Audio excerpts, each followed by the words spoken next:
अस्सलाम वालेकुम। ये वीडियो मेरे पूरे पाकिस्तान के बहनों और भाइयों के लिए है। एक बात हर तरफ फैली हुई है कि मरीज़ को हस्पताल न लेके जाएं, कोरोना के मरीज़ को, क्योंकि वहाँ जहर का टीका लगा के मरीज़ को मार देते हैं।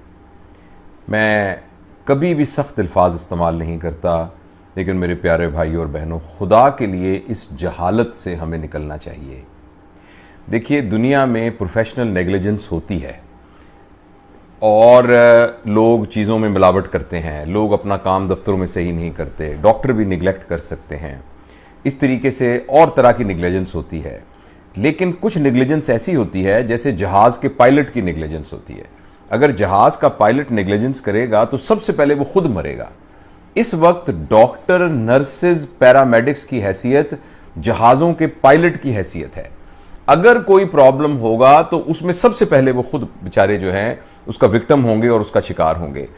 मैं आपको पूरे यकीन के साथ दिलाता हूं कि इस वक्त कोरोना की इस वॉर के अंदर अगर कोई फ्रंट लाइनर है, मैं ये नहीं कह रहा कि पॉलिसी मेकर पॉलिसी नहीं बना रहे और एडमिनिस्ट्रेशन काम नहीं कर रही, मगर वो सारे के सारे पीछे बैठे हुए हैं, जो सीधा का सीधा यानी जो एक फायर लाइन के अंदर है, जो कोरोना को अपने हाथों के साथ और अपने जिस्म के साथ उसको हैंडल कर रहा है, वो सिर्फ डॉक्टर्स हैं, नर्सेज हैं, पैरामेडिक्स हैं, सपोर्ट स्टाफ है, लैब लेबॉर्ट्री के लोग हैं, वो जो डायरेक्ट हेल्थ वर्कर्स हैं वो है। ऐसी सूरत हाल के अंदर हम अपनी बेवकूफ़ी की वजह से और बग़ैर एहतियात करने की वजह से हमने इस वायरस को पूरे पाकिस्तान में फैलने दिया। फिर ईद के दिनों में पता नहीं हमारे ऊपर क्या पागलपन का दौरा पड़ा कि हमने वो जूतियां नहीं लेने के लिए और चूड़ियां नहीं लेने के लिए और कपड़े लेने के लिए एक पूरा का पूरा एटम बम फोड़ दिया इस वायरस का। उस सारे की वजह से बीमारी इस कदर फैल गई। फिर हमें अकल नहीं है, माफ़ कीजिएगा मैं बहुत सख्त ज़बान इस्तेमाल कर रहा हूं जो मेरे मिजाज का हिस्सा नहीं है, कि हमें इस बात की अकल नहीं थी कि हमने एक प्रॉपर मेडिकल केयर के अंदर अपने आप को रखना है। हमने उन पेशेंट्स को ख़राब होने दिया और उसके बाद जब वो पेशेंट सीरियस हालत में, टर्मिनल हालत के अंदर अस्पताल में आते हैं तो एक आम खबर होती है कि आईसीयू में लेके गए, अगले दिन लाश लेकर आ गए। भाई, उस वक्त पेशेंट उस स्टेज के ऊपर है जिस वक्त उसके फेफड़े बिल्कुल एक स्टिफ हो चुके हैं और वेंटिलेटर भी उनको सांस नहीं दे सकता।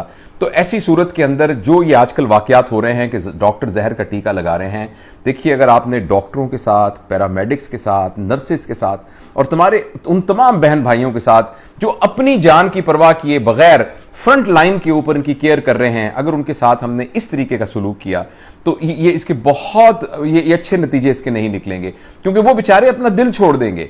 आप यकीन करें, मैं चूंकि डॉक्टर हूं, जितनी भी वार्ड्स हैं, हर वार्ड के अंदर 8-8, 10 डॉक्टर बेचारों को कोरोना हुआ है। वो कोरोना कहां से हुआ है? अगर वो भी चुप करके घर में बैठ जाते तो उनको कोरोना ना होता। वो चूंकि अपनी जान को सामने रखकर उसकी परवाह किए बगैर फ्रंट लाइन के अंदर हमारे बहनों भाइयों की खिदमत कर रहे हैं और इस खिदमत करने की उनको तनख्वाह मिलती है, ये उनका फर्ज है, ये उनकी जिम्मेदारी है। लेकिन आप जरूर इस बात को सोचिए कि जहां अपना अजीज अपने बाप को हाथ लगाने को तैयार नहीं है, अपनी मां को हाथ लगाने को तैयार नहीं है, उसके जनाजे में शिरकत करने को तैयार नहीं है, ऐसी सूरत के अंदर ये लोग आपके ख्याल में सिर्फ तनख्वाह के लिए वहां काम कर रहे हैं? आपके ख्याल में सिर्फ जो तनख्वाह मिलती है उसी की खातिर मजबूरी में ये काम कर रहे हैं? ये जब तक दिल के अंदर जज्बा ना हो, जब तक वो सारे के सारे अहद जो उन्होंने इंसानियत की खिदमत के लिए किए गए हैं वो उनके अंदर ना हो, कोई भी शख्स अपनी जान को हथेली में रखकर इस तरीके से इन मरीजों का इलाज नहीं कर सकता।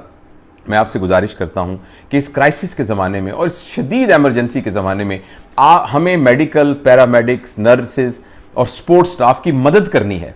खुदा के लिए इस तरह की बातें मत फैलाइए, इस तरह की वीडियोस मत फैलाइए जिसके अंदर यह कि एक मरीज मर गया और लोगों ने शीशे तोड़ दिए। भाई, हम वो सारे लोग हैं जो सारी जिंदगी ये कहते रहते हैं कि जिंदगी मौत अल्लाह के हाथ में है, मौत का वक्त मुकर्रर है। लेकिन ऐसे हालात के अंदर आप एक हकीकत पसंदी के साथ बीमारी की नौयत को कैसे सोच सकते हैं? मैं हमेशा अपने मरीजों को यह कहता हूं कि अगर मैं जिंदगी बचा सकता अपने 40 साल तजुर्बे के बावजूद और इतनी सारी डिग्रियों के ढेर के साथ, तो मेरी मां और मेरे वालिद दोनों मेरी आंखों के सामने दुनिया से न जाते, मैं उनको मैं मरने से बचा लेता। तो जिंदगी मौत तो इंसान के हाथ में नहीं है, अल्लाह पाक के हाथ के अंदर है। लेकिन डॉक्टर अपने तौर पर, ठीक है, कुछ लोग होते हैं हर प्रोफेशन के अंदर जो थोड़े बहुत ढिल्ले होते हैं, मगर अक्सरियत अपनी जान हथेली में रख के ये काम कर रही है। तो मेरे वो सारे बच्चे, मेरे तो ज़ाहिर बच्चों की उम्र में ही हैं, यंग डॉक्टर्स, नर्सेज, पैरामेडिक्स, जो आप सबकी खिदमत के लिए मौजूद हैं, खुदा के लिए उनका दिल मत तोड़िए, खुदा के लिए इस किस्म के कलमात उनके लिए इस्तेमाल ना कीजिए। खुदा ना, और हम इस वक्त तो वक्त है कि एज अ नेशन हमें यूनाइट होना है। इस वक्त हम तबकात में बढ़ जाएं, डॉक्टर खराब हैं, नर्सेज खराब हैं, फलां खराब है, फलां खराब है, सियासतदान ठीक नहीं है, फलां ठीक, यही तो वो वक्त है जिसमें कौमों ने इकट्ठे होना है और वातसिमू बिहब्लिल्लाहि जमीअन वला तफर्रकू वाली कुरान की आयत के ऊपर अमल करना है, ताकि फिर अल्लाह ताला की वो रहमत जो कुरान की आयत के साथ मुतल्लक है वो हमारे ऊपर उतरे। यही तो वक्त है जो इकट्ठा होना है। खुदा के लिए इस तरह की गलत बातें मत फैलाइए, और जो SOPs बताई जा रही हैं, और खुदा के लिए मैं आपके सामने हाथ जोड़ता हूं, मेहरबानी करके घरों में बैठिए, खुदा के लिए टिक जाइए, खुदा के लिए अभी शॉपिंग वगैरह छोड़ दीजिए, खुदा के लिए अभी बाजारों में उस तरीके से ना फिरिए, थोड़ी देर के लिए सब्र कर लीजिए, तो इंशाअल्लाह आप देखेंगे कि हम इस बीमारी पर काबू पा लेंगे। मेहरबानी करके इन बातों को ज़रूर अमल कीजिए। मैं बहुत ही दुखी दिल से ये बात कर रहा हूँ। मैं अपने 2 बेटों को, बल्कि 3 बेटों को, डॉक्टर मोहम्मद अरमगान जो कि one of the finest surgeon है, मेरा ट्रेनी है, वो मेरा बच्चा है, मेरे अपने बेटों की तरह है, वो जो है वो बहुत मुफीद इंसान है, हज़ारों लोगों को कि उसने ऑपरेशन किए, हज़ारों लोगों को वो सर्जरी सिखाता है।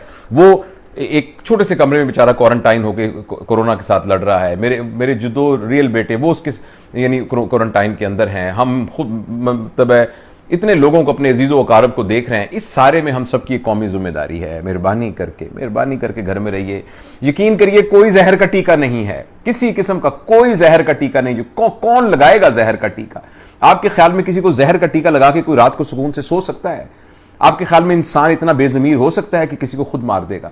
तो इसलिए मेहरबानी करें, इस किस्म की अफवाहों से बचें, और इस तरह की कोई बात आती है तो खुदा के लिए उसको ना फैलाइए। ये वो वक्त है जहां हम सब ने इकट्ठे होना है। अल्लाह हमारी मदद करे।